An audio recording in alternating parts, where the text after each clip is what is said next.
Welcome to the Cleaning Up Business Podcast. My name's Chris Guilfoyle and I'm going to be your host. In every episode, we're hoping to bring you industry leaders from a wide variety of service sectors, disruptors within their industry, and day-to-day entrepreneurs with some business and life lessons for you guys to take away. Let's jump in to today's episode. And I sort of thought, well, what am I going to do? And then a knock on the door was, well, we want you to go into Carlisle. He went, no, you get me wrong, Paul. He said, we've been tracking you for 9 months. Yeah. It's never going to be right all the time. At the heart of the cleaning industry, they are proud people. Yeah, most certainly. So if I think of my cleaning division, 30 odd million now, got down to just having one vacancy. And they rang and they said, genuinely said, oh, we didn't think you'd answer. We were just ringing to see if you answered. Yeah. What's next for Carlisle? I want to look back and hope that when I retire, somebody says, yeah, all right, he might have got things wrong, but his heart was in the right place and he tried to do it right.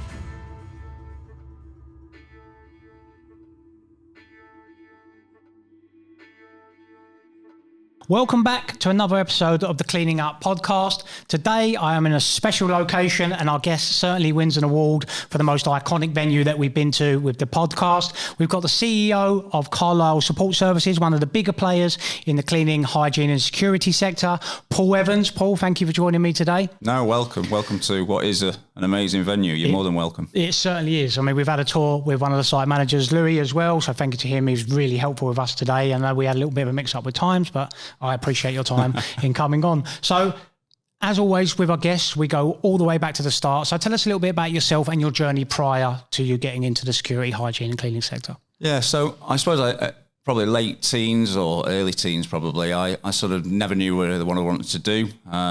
Ended up working in a supermarket stacking shelves. Ended up getting paid on a Friday night, cashing sort of obviously a little brown envelope as you did sort of 30 odd years ago. That obviously sort of burnt that ambition probably to earn and obviously put more hours in and more work. So I sort of probably, I wouldn't say flunked my A-levels, but sort of took focus probably more in terms of working than actually in terms of studying.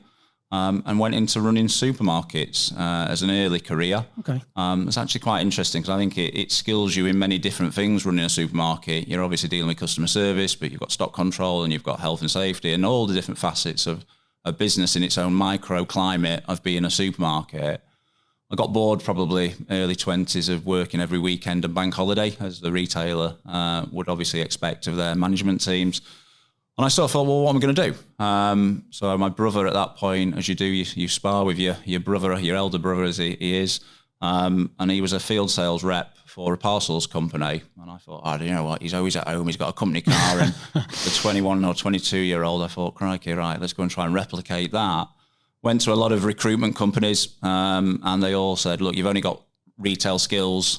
We can't get you a field sales job because nobody's going to pay you for a fee for that type of placement. But they all said in fact, actually, one of them didn't. I'll come on to that in a moment. But 8 of the 9 that I went to speak to all said, you'd be great as a recruitment consultant, come in and be a recruitment consultant for us. The one that didn't was, ironically, a business called Michael Page. And at that point, they were only recruiting graduates, even though I went through numerous interviews with them to try and prove and disprove that you didn't need to be a graduate to be good in business. They're still around, aren't they, Michael Page? I recognise them. And they're a great business. They're one of the in terms of fastest growing recruitment businesses way back, but they are probably one of the leading recruitment business groups in terms in the UK and worldwide now.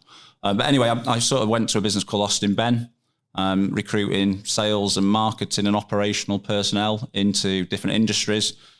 And I sort of carved a niche out, and it's interesting because I say that I was either going to get into security, or bizarrely, I was going to move into carpets because they were my two niche, right. Floor coverings or security. Yeah. And a job came up, which was an area operations manager, as I believed it to be, as people sell you a dream in an interview, which I started recruiting for, placing candidates into it, and then halfway through that process, the client turned around and said, actually, all these candidates, they're not really what I'm looking for. Do you want the job? And it was like just a Friday afternoon, and obviously walked out of there going, well, got a new job. And I walked out of there on Friday into a new job on Monday as an area operations manager for a security business way back, which was called Reliance. Not around anymore, but they were the UK number one. Where are they now?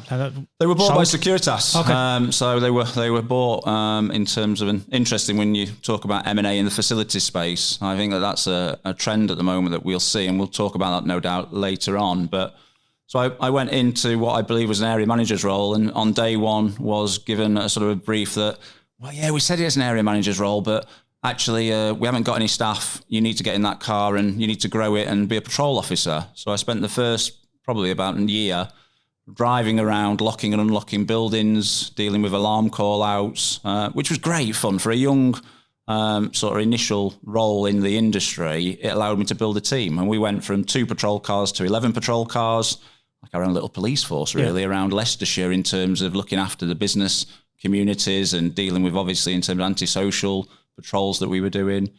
And that then led into different roles throughout the sector. And then obviously in terms of went from Reliance, went to Rentokil Initial. Great FM business. Probably when I look back at that time in my sort of mid-20s, they were really, and I think if you speak to people who had been through Rentokil Initial's training, they really invested in you as an up-and-coming manager. And they did a lot of residential training, I'd probably say. And then went off there, and obviously the rest, I suppose, can be seen off a LinkedIn profile, but spent time with people like Chubb, Mighty, and it's literally next month, I'll have been at Carlisle for 8 years. 8 years. Yeah. How did you find that early days? What was your first impression of coming into like the facilities security industry? I think the facilities industry is fantastic. I think the cleaning industry and facilities as a whole, whether it be, obviously, because we touch all of the areas at Carlisle. Obviously, in terms of from a cleaning point of view, I didn't really look after cleaning in a previous life. I'd always come through the security channel, and then obviously came into similar fields, though, aren't they? Really? Yeah, and they are. They're definitely in terms of it. But I think one of the most exciting things for me in the industry, and I say this to people who might have more of a, and I don't mean to decry this in any way, but more of a job that's the same job day in, day out. Sure. I think the one thing that we certainly have got at Carlisle is a lot of public-facing environments, whether they be here, running obviously an event for a stadium, whether they be looking after students at universities, cleaning a rail station. They're all, therefore, in terms of bringing their own unique challenges, because they change every day. The public come in, the public go out. And I think when I say to people what a fantastic opportunity, because it's not I go back to that when I was 13, 14, and when we all went in that careers meeting, and they said, what do you want to do? And never do you see come into the facilities industry on there. You've got barrister, you've got teacher, you've got accountant or whatever.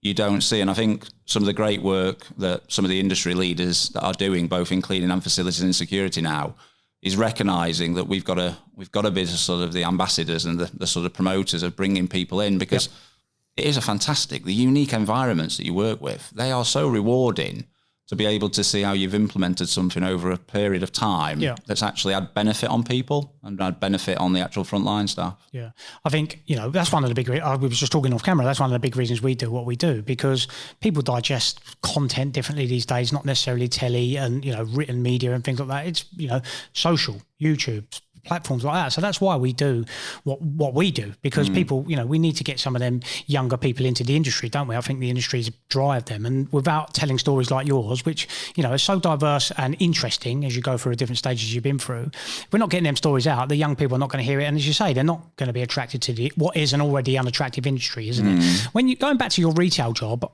I've got, how did you find a lot of value in that? Because I imagine dealing with people on a regular basis, I bet that really helped with the role that you're in now as CEO.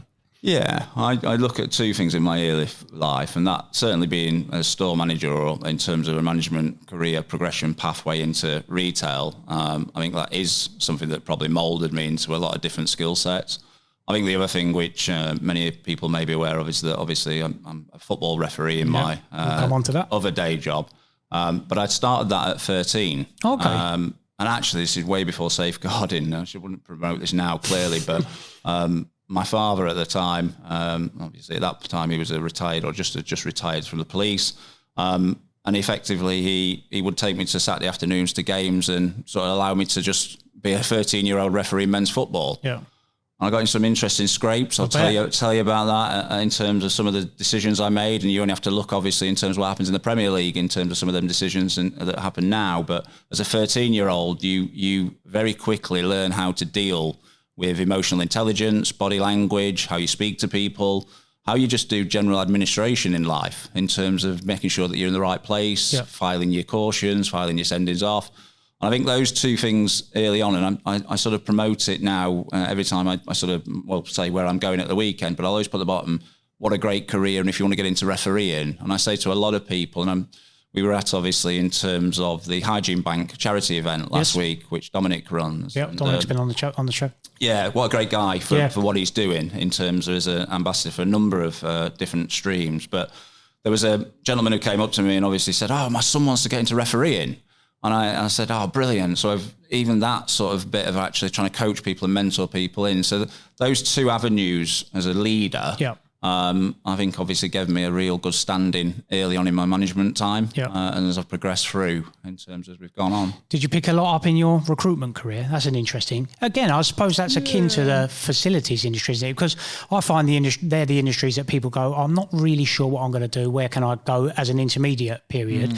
And generally, I find it's either the facilities or the recruitment industry, and then people end up staying. So did you pick up a lot in that particular field? It's a very activity-driven industry, and it's a very, in its simplest form, it's a very basic industry. You're taking candidates, finding clients and matching them up together to a certain degree. I think the digital landscape has definitely helped that industry and hopefully made it a bit easier for people to be matched up in that regard. I think I probably found that was probably the direct way of my effort could give a result, because I was, to a certain degree, my own master of my own destiny. If I put more work in, I spoke to more candidates and I spoke to more companies, guess what? I got more placements. And I think that probably did help in terms of in later life and some of the positions that I then moved into that allowed me to say that actually, when it is in terms of challenging, you have to go that extra gear. And you have to go and find something, you have to go and do something. And in terms of find that a real self-motivation, which I think has been, when I look at real good managers that you see come through, that little bit of nobody teaches you how to get out of bed in the morning, that's really quite key to some people in terms of making sure that they, even when it is tough, how they're resilient and how they go again. Because it is this industry we are in, whilst it's a great industry, it's also relentless. Yeah, of course. You deal with multiple customers who have their own individual challenges, and they come to you as a provider with obviously that hope that therefore we can actually, in terms of work together in partnership. But the reality is that all those customers could ring you at the same time, and they could all have their own individual challenges, which is why it is relentless at times, and you feel as though you've got to go again. And I think that's probably what that recruitment time, that couple of years in that recruitment space, which ironically, as I said, I sort of fell out of recruitment into security just because they were one of my clients that I was recruiting for. You got through it, yeah. Back to your refereeing days, I find there's a great analogy between sports, because I'm a keen sports person myself, and business at all levels. Do you find there's a good crossover between the stuff you learn as a referee and sporting, accomplishments into your business and management career? I think refereeing as an industry has moved on massively in the last decade. And for whatever its criticisms or whatever people say, it's become a professional career itself. If you think even going back to when I started in that early years, you'd see at the bottom of the programme, it'd say Paul Evans, open bracket, Aylesbury, close bracket, and you'd obviously be, during the week, you'd be a bank manager. They've moved on massively to create career pathways. And I think that very much in terms of, I do see some of the things that they've probably brought in more, they've probably learned more from business. Rather than sport, teaching business, teaching business. So even like managing, obviously, in terms of from psychology training, in terms of how you deal with, how you park a decision, because you've got to move on because there'll be another 50 that'll come very quickly. And they've done a hell of a lot of promoting that. And you can see that if you take that into your business life, it's helpful. Trying to not get swamped in one decision, and also probably making decisions, because as a leader you can sometimes procrastinate and think, crikey, but the ineffectiveness of not making a decision. And you see, if you flip that into refereeing, you'll see, won't you? You'll see that the referee doesn't make a decision, whether it be on a Parks game or whether it be a higher level. It's that, and then that creates doubt. And you see that in your own teams. If they don't get natural leadership and they don't get that from their own sort of natural management teams, that can also obviously, in terms of stunt what they're trying to do.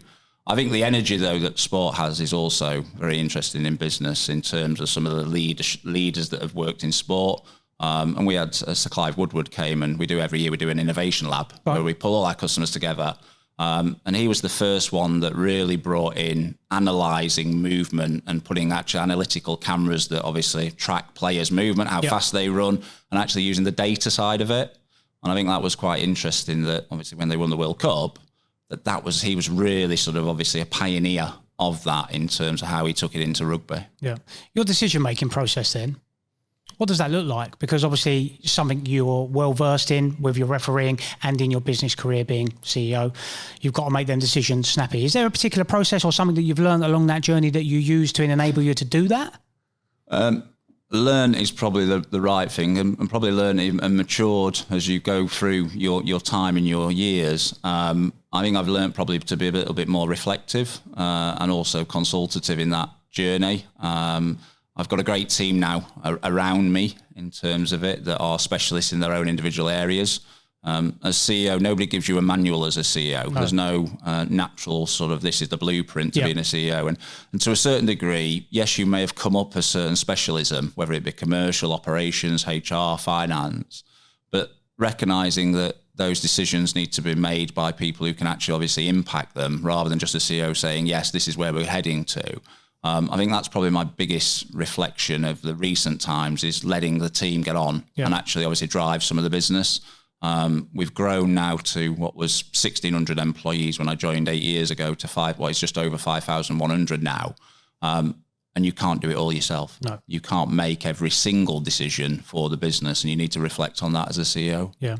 So let's go back. Tell us about your journey through Carlisle, because obviously you come in 2015, I believe. Tell us a little bit about that journey for you getting to where you are now. Yeah.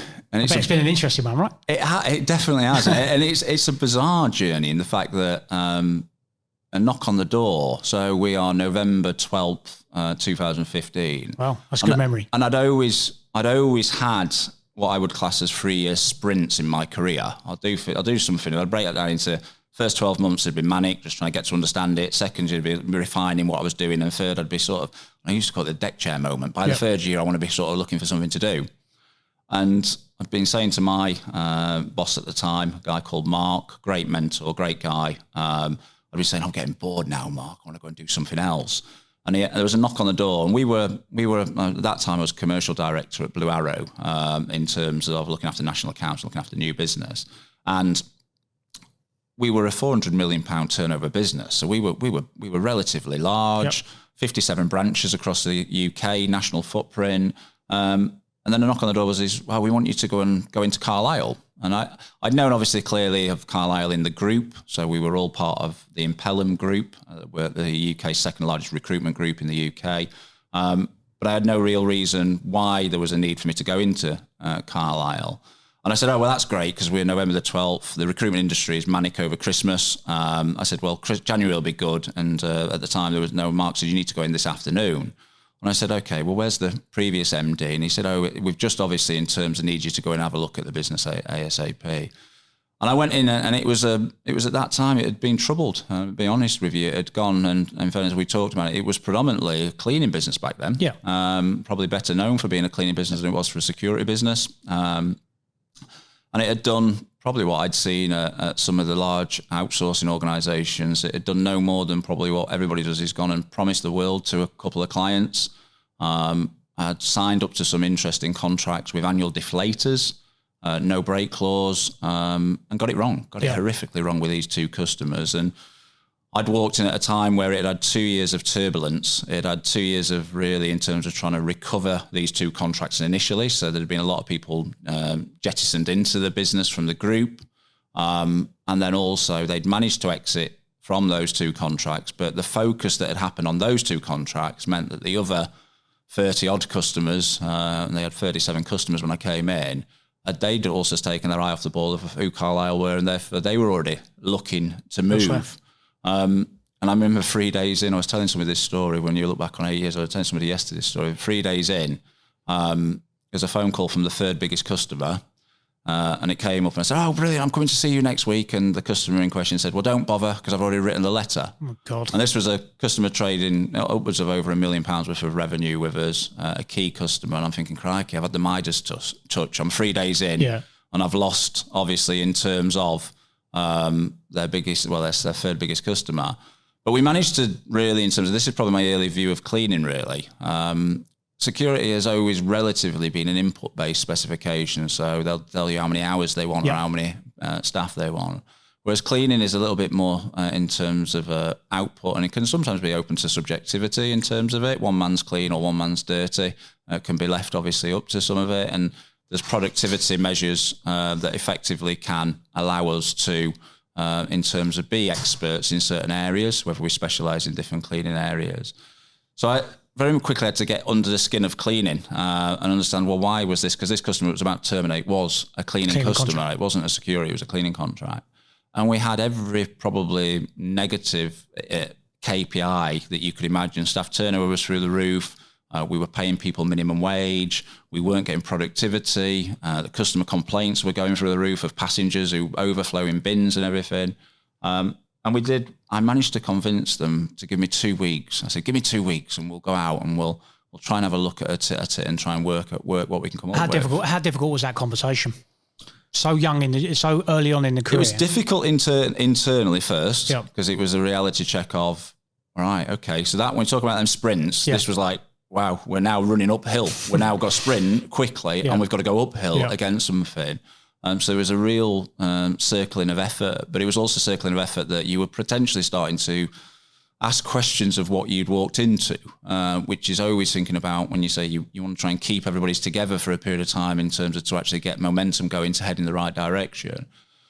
But we managed to turn that customer around, and he then became a customer that went on to another business and then went on to another customer. So he stayed with me through different three entities. And I say to the gentleman at the time, I said, what made you want to? And he said, do you know what? Because we went back in and we said, we need to move the wages from the minimum wage to real living wage. And he said, how much is that going to cost me? I said, well, probably 200K.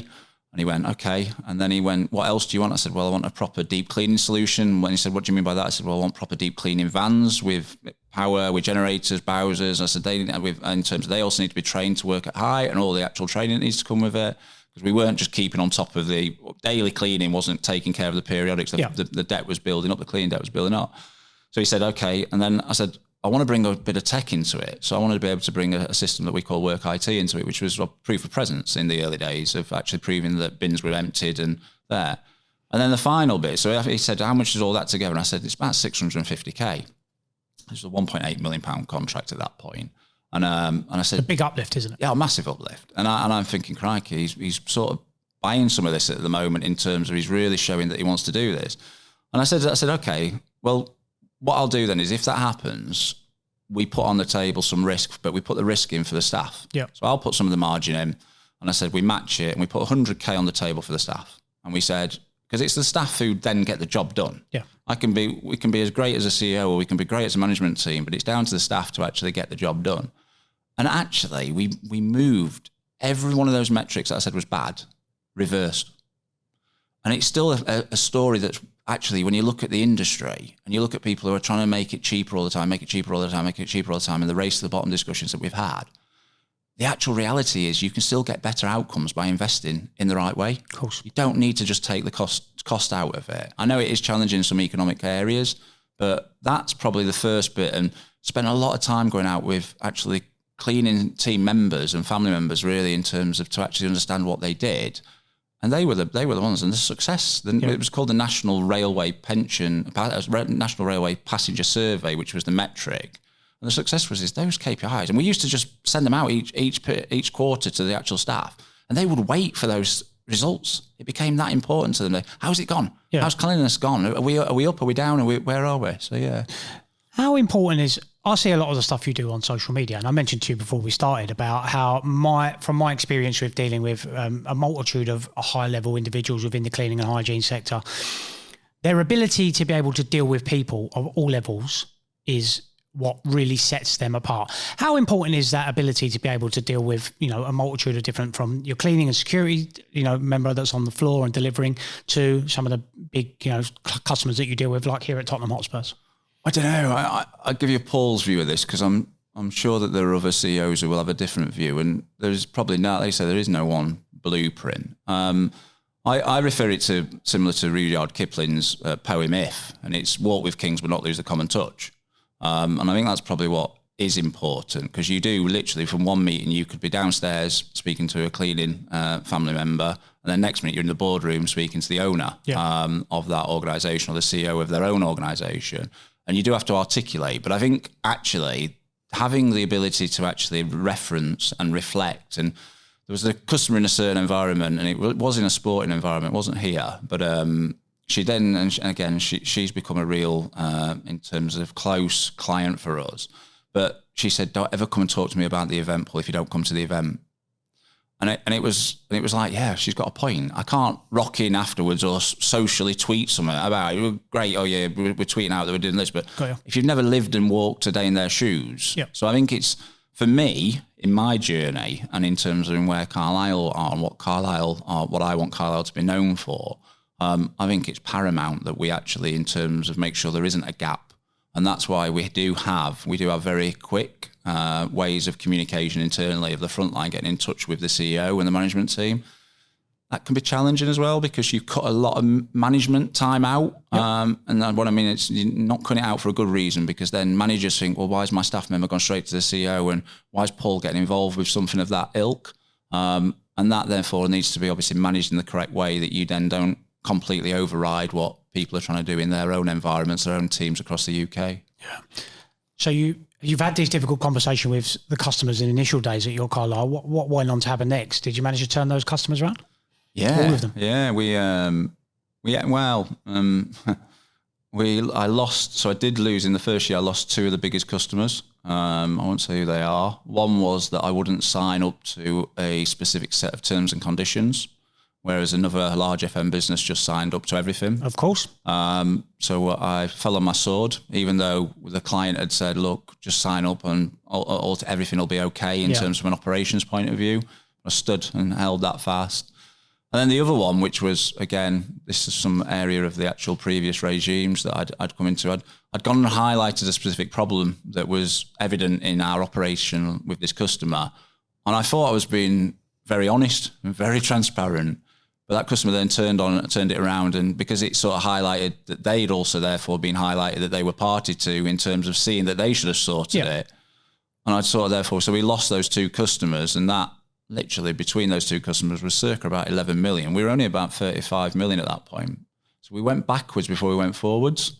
But then what we did do that, we got out of Christmas, we went through Christmas, January came, and I pulled all of the management team together. And we created very, very simple 4 values. And we said these 4 values are effectively the things that if anybody looks at us internally, externally, or is obviously on the ground, they can actually say, well, what does that actually mean? And I can give you evidence of that you've done it. So one of them is basically creating opportunities for everybody to become sector-based experts. What does that really mean in reality? We will invest in anybody's professional and personal development. So anybody at any level can come to us and say, I want you to invest in me. And we've got people who've done degrees, MBAs, all the way down to vocational training. I went to give an award out to somebody in an environment the other day who'd saved somebody's life. And actually, it was a great conversation, because he said, I want to do an enhanced responder course. And I went, what an absolute great thing. So I'm giving you an award because you've already done an amazing thing of saving somebody's life. And this is not their day job. They're not a lifesaver per se. They just obviously save somebody's life in terms of they're normally obviously responsible for in terms of cleaning a certain environment. And they actually said, yeah. And I'm actually thinking, it doesn't really fit your job. But do you know what? What a great example of developing that person. And they'll become, like you've just said about refereeing or something.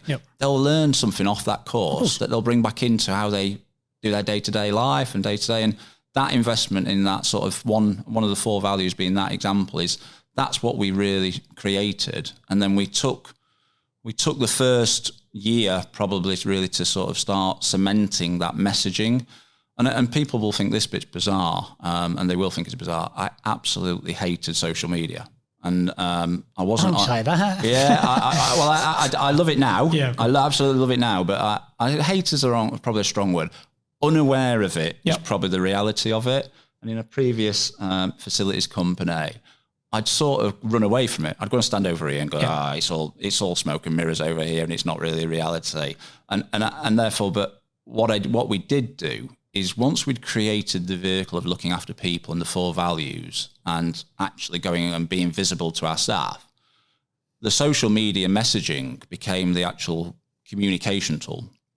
It wasn't the communication tool came first, because you'll see some companies, I'm sure you'll see characters either in this industry or other industries where you'll think, is that really reality? Yep. And so we got that very much going here, and then we obviously went into using social media to become the sort of the sounding, the horn of actually how we speak to our internal and external stakeholders. And I remember winning a bit of business, a major bit of business, and we were rushed down to, obviously in terms of where we were going, we were rushed into the presentation because we were actually in terms of not really fully prepared for it in terms of arriving on time. And we got to the slides that were all about employee engagement. And this one customer genuinely, and I thought it's because we were a bit late and he wanted to get everybody through because he had so many other presentations to see. And we got to, and this was probably about 3 years into the 8 years now, so we'd been obviously growing a little bit. We got to employee engagement slides, and I remember the sales director at the time had kittens with what I'm about to say, is that the client went, "No, we don't need to see this, move on." Oh, really? Yeah, and I genuinely put the laptop down. Yeah. This is where sales director had kittens, because we'd worked all this, and I said, "No, look, we're not the right company for you." And he went, no, you get me wrong, Paul. He said, "We've been tracking you for 9 months. Yeah. Every time that you've been doing something, I've been sending that around all this team to say, this is the company we want to work with."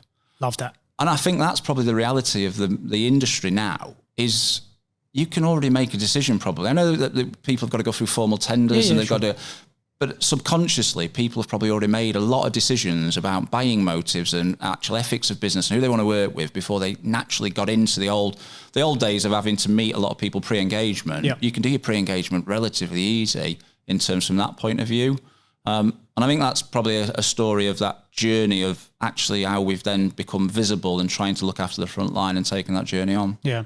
You've clearly got, we mentioned about your social media presence and some of the stuff you put out, and it's fantastic.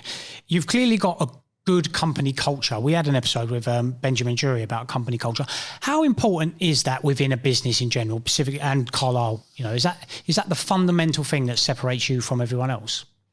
We don't get it right all the time. No, of course, no, especially your size. I would not want to sit here and say that we're whiter than white in terms of from a point of view of there are some grey areas at time that we don't always get right. How important is it? I think to have a sense of purpose is massive for anybody in any part of a business, so that they understand what the common goal and where they're heading. We call it our why statement. So Simon Sinek's, the power, obviously, in terms of his Start With Why. That was an early book that all of the SMT at that time on that journey read. And we rolled that training into different areas of the business so that people could actually create their own why and therefore align that to the culture in terms of where they wanted to go. And I think that therefore having some sort of common activity that we would then align to would allow us to move forward. So I think that culture then does actually start in terms of underpinning business decisions, because you're making decisions. So early on in my time, we aligned to the real living wage. And we were probably one of the early adopters in that journey. And it's great now because I think to a certain degree, cleaning sometimes slips back. It does go back a little bit sometimes, and maybe in the current economic climate, it might slip a little bit back to that dark days. But in reality, the real living wage to a certain degree has become the minimum wage. Yep. And it's the right minimum wage, not the minimum wage that the government wants to confuse everybody and call in the minimum wage the national living wage. But I think that's a perfect example of our why then, wanting to obviously create rewarding and enjoyable careers for people. Well, that was a way of doing it, because the rewarding was to actually get the real living wage. We were also one of the first companies to bring in what's called income streaming to stop people going to payday loans companies. Okay, yeah. I've heard of that, yeah. Front and centre of that is very much in terms of making sure that we were making decisions that impacted people's lives. Yeah. They didn't have to go and pay 28, 29% APRs. Yeah, on loans and things like that. How do you keep the teams accountable for company culture? How do you make sure that everyone's pulling in the right or rowing in the right direction in terms of that? Because like you say, especially with a big organisation like Carlisle, where you've got thousands of employees, it must be hard to manage. So how do you sort of filter that in, and how does it self-manage itself? I think it manages itself through the teams managing each other, really, in fairness, rather than the CEO. And a customer who I'd worked with in a previous company. We've never worked since then, in fairness to do it, but he keeps in touch with me, and he said early on, I'll only believe it if I see it from the people on the front line, Paul. I'll only believe your culture if I really see and believe it from the front line. And I think that took probably a few years, it probably took 4 or 5 years into the 8 years journey, where you see it now all the time. You'll see cleaning operatives putting a post on. And that to me is so powerful in terms of that's the pride. They're really proud about what they do. Or you'll see somebody who's obviously dealt with a challenging incident in a retail store, or somebody's dealt with this, or just somebody's cleaned up something and they've gone, actually, because at the heart of the cleaning industry, they are proud people. Yeah, most certainly. Absolutely. I don't think anybody comes to work and goes, I'm going to do a bad job today. There are people who then deliver a bad job, but ultimately, I don't think anybody realistically as a whole comes in. They want to know that they're valued. And I think that culture has got to a point where it is a little bit self-policing. There are still areas that you can't push everybody into it, if you know what I mean. You've got to try and as we've grown, we probably getting the right appointments is probably, if I look in one of the questions I knew that you were probably going to say, well, what's my learning or my sort of some of my challenges over the last 8 years? It's finding people aligned to that culture. And we've done all the assessments at recruitment, all the personality profiles, and then you just have to take a bit of a leap of faith that they align to it and they really want to be on that journey with us. And that's probably the biggest thing, is getting people who are in that same boat, that you want to be on that same boat. Yeah. You mentioned about some of the success stories and the various stories that I see you put out on social platforms that your staff have achieved. Is there any particular ones that stick out for you? I mean, you mentioned about someone saving a life whilst out on site. You know, that's a special story. Is there any particular ones that jump out at you? Yeah, there's must have a raft, yeah, right? there are many of it. I've got one security officer who has brought the same person back to life, or saved the same person's life twice. That is just bonkers. Yeah. When you're giving that award out, that you're saying, wow, you've actually given CPR to the same person twice. In separate visits? In separate visits. That is like... And that person is unlucky. Or lucky. Well, lucky that individual was at the right time there to save him the second time. Yeah. So that's probably one of the ones that really sticks out. We've had people who, in terms of, and one again last year, a cleaner on one of our train stations up in the northwest, up at Wigan, and didn't need to do this. And people just do this human aspect of, it's not our responsibility to look after people beyond the train station. And in fact, sometimes you actually think, why do people do that? But this one individual had obviously, in terms of recognised that we had a vulnerable passenger, elderly lady, who had obviously become lost, distressed. She'd soiled her clothes. In fairness, it wasn't a great, so she obviously needed cleaning up. But then also this cleaner went and bought out of her own money from the charity shop a complete, kitted her out, told her that they were going to the disco, so they were going out on a night out. And you actually hear these stories and you think, wow. And I remember the day, and I remember the day when I had to go up and give her an award. And it was when COVID was on, and they'd shut the station early, and I'm halfway up the M6. I think, oh crikey, I've got to turn around now. I've got to go, because we don't tell anybody, by the way. We don't tell them we're coming. It's a surprise. And Paula, who's my PA, said, oh, let me try and find out. And she said, she's happy for you to go around her house. And I'm like thinking, okay, where's this?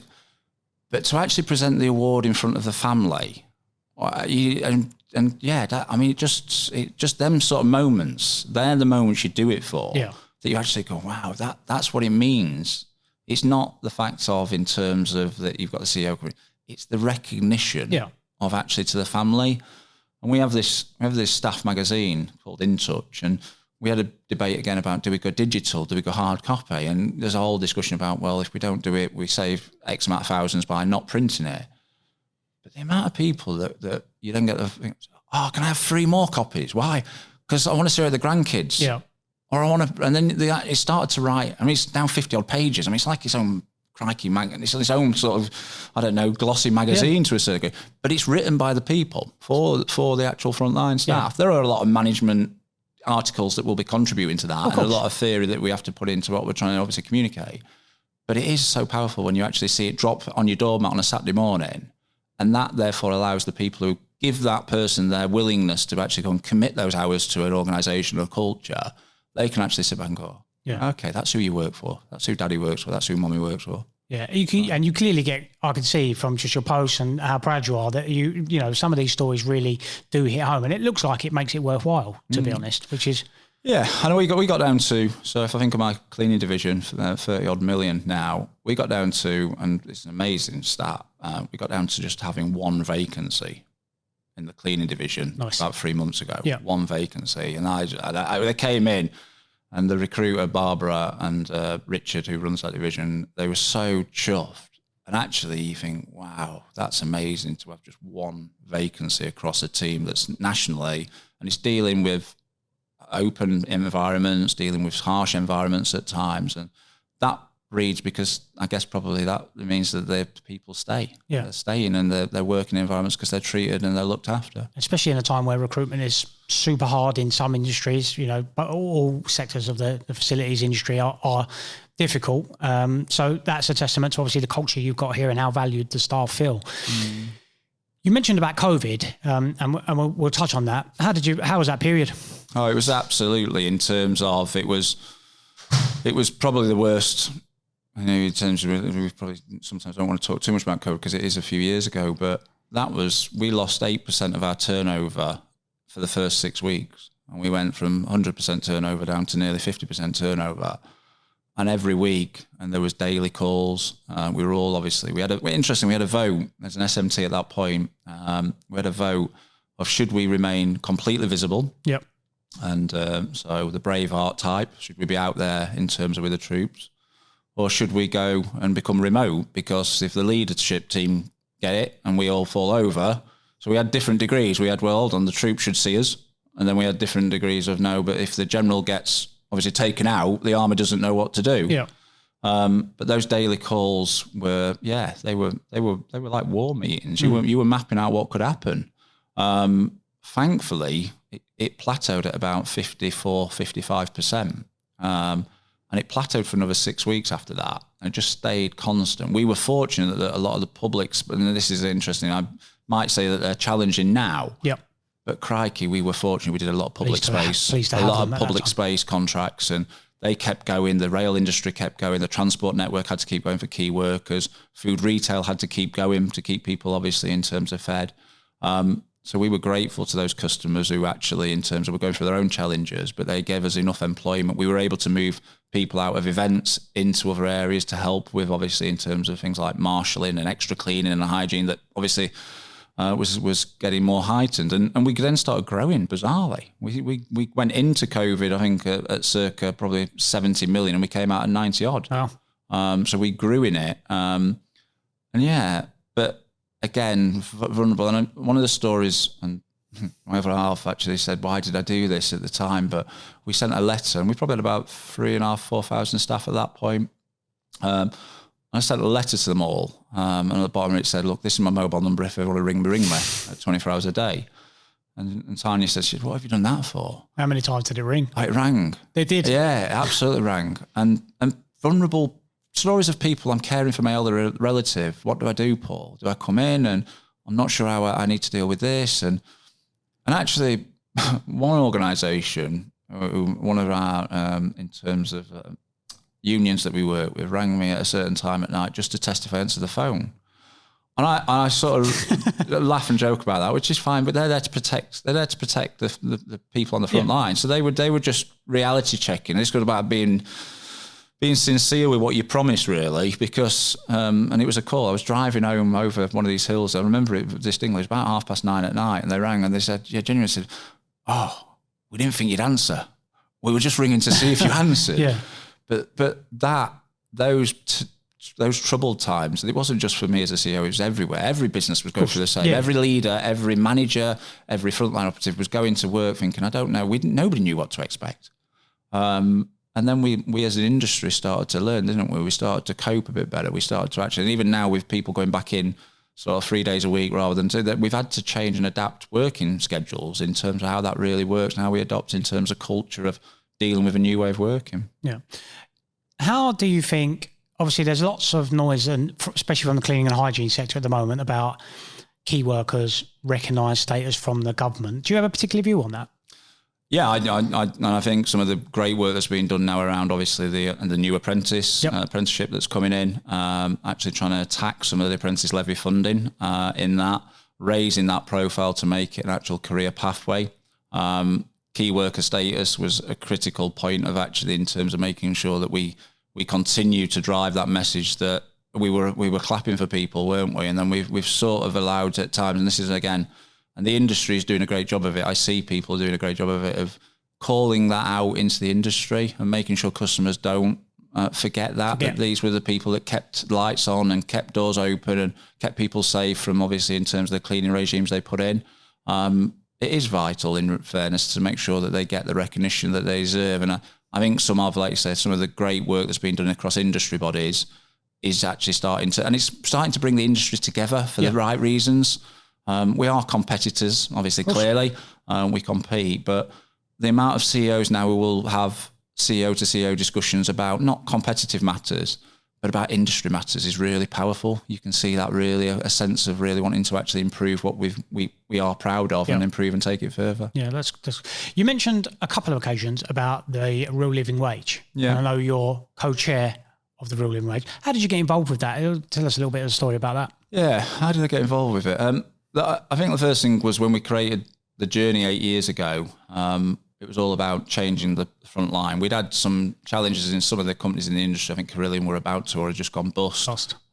We had other challenges in other areas, and the industry had gone and focused too much, in my opinion, of just actually treating people as numbers. And I'm really glad that it doesn't now. And I mean, you see a lot of companies going out on the front line and giving awards out, and actually in terms of moving the needle. But the real living wage for me was something that Carlisle had signed up to, and this is my interesting bit about it. There's a lot of companies and you sign up as a recognised service provider, and there's typically FM businesses, cleaning businesses are the main cohort of those type of businesses. And the reality is that we'd just signed up, and we'd probably just signed up so we could sit on a tender document or sit on a nice little plaque. I said, you know what? But actually, when you actually got under the skin and you went to some of the meetings and you thought, you know what? This is a really, really powerful story about how it changes people's lives. Yeah. And actually, therefore, you go and speak to what it really means when you're working 3 jobs and you've got to work 3 jobs because you're on the minimum wage. What could it actually mean if you got them actually heightened and taken above that? So I got involved with just probably becoming a bit of a voice about it. Then I got involved with the Recognised Service Providers Leadership Group, where there's a cohort of different leaders who meet, again, made up of people who aren't naturally CEOs in different aspects. Some industry bodies also sit on that. And then there was an opportunity. I was sort of asked if I would co-chair it, and I wanted to bring in some real sort of activity and KPIs that wanted to stop it being such a sales tool that people thought that, we put the real living wage on. So people in that group now have targets, and they're trying to obviously move that forward. I no longer am the co-chair. I handed that over. In fairness, handed it to a gentleman who's obviously in terms of running his own business and doing a great job of it. In terms of he now leads it, but I sit on that group and it's moved on immense. We've gone from 18% of our staff paid it to what is now 97%. Fantastic. I'm still trying to close that 3% gap. Get that 100. And then you become what is then known as a fully fledged living wage employer. But even that, getting companies to declare it, because it's interesting, you'll have some people who carry the mark, but yet they're still a minimum wage employer. We outlawed minimum wage. We don't pay anybody a minimum wage in the business. We took that away from from a business development community. We only bid at the real living wage. Okay. Was there an educational piece with customers? Massive. In terms of Absolutely. Much massive. resistance? No, because I think there's probably more resistance today. Okay. Which is beginning to seem bizarre, isn't it? We've gone through this global pandemic. I think there's probably a movement that when I said there's more resistance today, ESG and social value is massive in terms of what the industry is moving towards. Customers have rightly started putting more marks associated with how companies are on ESG. Even this morning, I was asked about what our ESG policy is by a potential customer, and we spent half an hour talking about it before we got to anything else. Yeah. In terms, it's that important. So I think that customers have been on a journey around looking after people, and I think therefore, if it's actually positioned in the correct way, that people will support it. They do need to see an outcome of it. It's not always just, similar to the journey I said about we've got to invest that extra 800k into that contract and only a bit of it is real living wage. Yeah. It has to then tie into improving something or getting some better return. So it can't just all be, give me more money, Mr. Customer. Yeah. It's got to be, well, actually, if we get this is what it's really going to mean, and this is what metric it's going to move. Yeah. I ask all of our guests, and we refrain from COVID because everyone goes to that. Obviously, business journey is full of ups and downs, and during your 8 years of Carlisle and previously, I imagine you've had many. Is there any real negative or low point within your business career that you can recall? I guess some negatives of trying to gel teams quick enough. Okay. Is probably and I guess that's probably where recognising that not everybody can run at 300 miles an hour. I think sometimes I've sort of made decisions that I look back on now and I think actually hindsight and wisdom's a great thing, isn't it? Of course. And if you could have your time, I always say if I could write a book, it'd be great to turn back to page 22 and see what were we doing there and how do we make a bad decision there. And I think that'd probably be my sometimes is that I've probably been too rash at times, and that's me just being completely transparent and honest.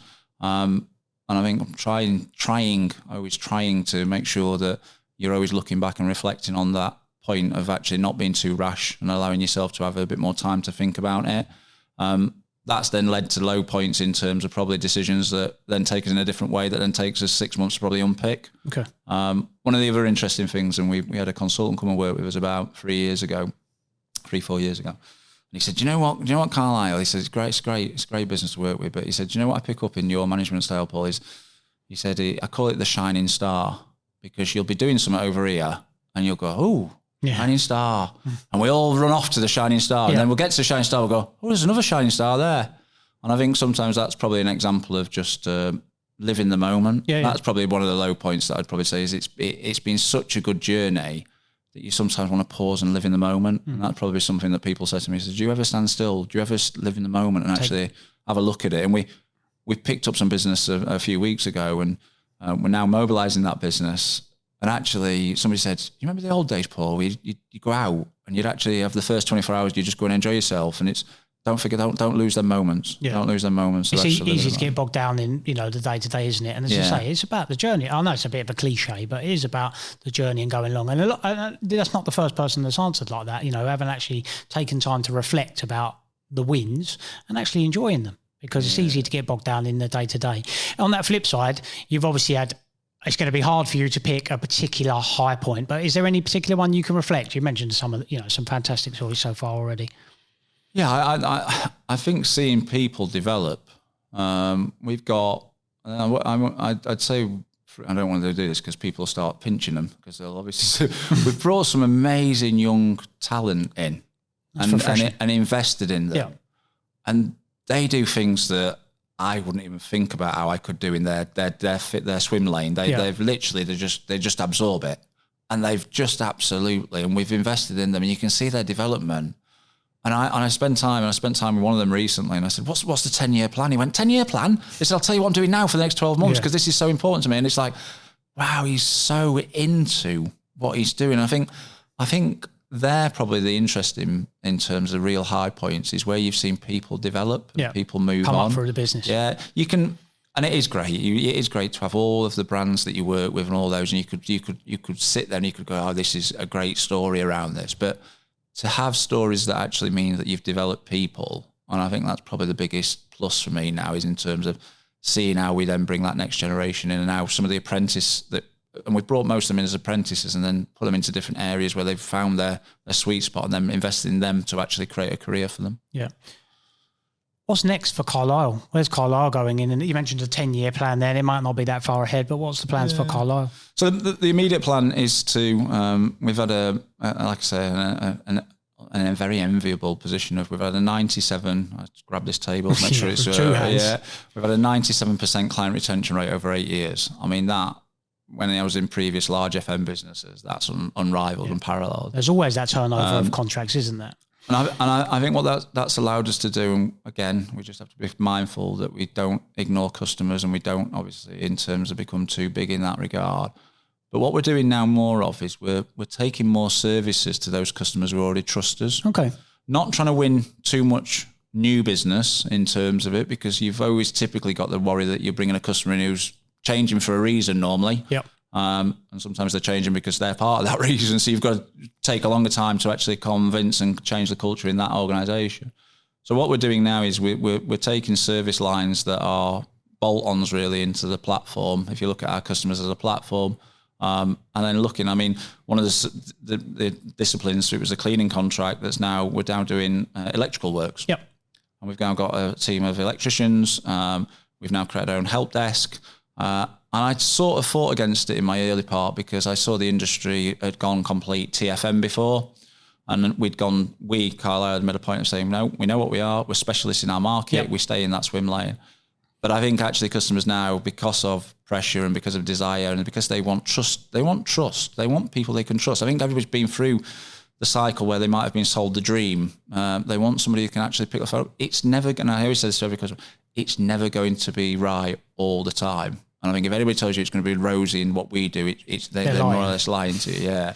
But I think that's where we've got real opportunity for Carlisle over the next 3 to 5 years is to start putting in, not necessarily to grow. We've got 80 customers now, not to become a business that's got 300, 400 different customers, but to actually say, well, what are the service lines that we could either through acquisition or through organic development start offering to those customers and actually then, and that then creates, again, we go back to apprentices and people in terms of look at the next thing, that then also says, well, that creates other things for people to pick up different trades in the business. Yeah. That they can obviously move around and do different things in their own career. Yeah. Like you say, it's easy to sell to someone that you've already got a rapport and relationship with than going through, especially, a contract this size. The tender process for that must have been a long process. Absolutely. Very labour intensive. So like you say, if you've already got a customer that you're actively dealing with, it's easier to sell into them than it is to try and acquire a new customer and go through that tender process, isn't it? Yeah. What's next for Paul Evans? To achieve that 3 to 5 year plan, really. For me personally, I mean, 8 years, I always question 8 years is a long time, but it's obviously been a real sort of enjoyable time in terms of it. And that for me then it really is about now in terms of bringing the next generation forward that can then be the next series of CEOs or the managers in there. For me personally, I'm sure you'll have seen it, I'm very much in terms of trying to be vocal in the market. Yep, most definitely. Not just for Carlisle, but for challenging bad practices or good practices or promoting good practices, and then supporting any of the industry movements. So getting involved with the CSSA and obviously in terms of sort of looking at in terms of other industry organisations, the clean industry and the FM industry, where I can obviously lend some support, lobbying or whatever to make sure that we're all aligned and trying to pull forward. And I think that's as I mature, that's starting, even though I've probably got another 15 years left, but starting to get to the point, again, probably summarising probably where I've been, I want to look back and hope that when I retire, somebody says, yeah, all right, he might have got things wrong, but his heart was in the right place and he tried to do it right. Yeah. And I think that's probably the mantra I'd like on the top of the sort of the memoirs at the end, saying he tried to do it right. Yeah. Clearly, from looking at some of the stuff you do, I mean, that's why we wanted you to come on the show. You're clearly doing it right. You spend a great deal amount of time with the team on the ground. You're recognising the staff, and that's everything that me as a younger business owner, I look up to in a way, because you mentioned it at the very start. Without the team on the ground, the rest of all the other stuff we do, we're environmentally friendly, we use the best kit, everyone aspires to do that. But really, if you haven't got that good company culture on the ground, that's where it falls over, isn't it? So that's about making the staff feel valued. And I've certainly taken that from some of the content that you put out. So thank you for doing that. And I'm really interested to carry on seeing how Carlisle grows and some of the more success stories that you've got with the staff out on the ground. So that's going to wrap up with everything I've got today. Thank you again. Time is obviously the most valuable asset you have, and for a busy man like you to take it out and spend an hour with us is greatly appreciated. So thank you for that. So that wraps up another episode of the Cleaning Up Business podcast. Make sure you check out Carlisle Support Services on all their social platforms. Follow along with Paul as well. Make sure you hit that like and subscribe button for us. And if you're following on audio, make sure you leave us a review and follow on your favourite audio platform. And we will see you guys in the next episode. Paul, thank you. Thank you.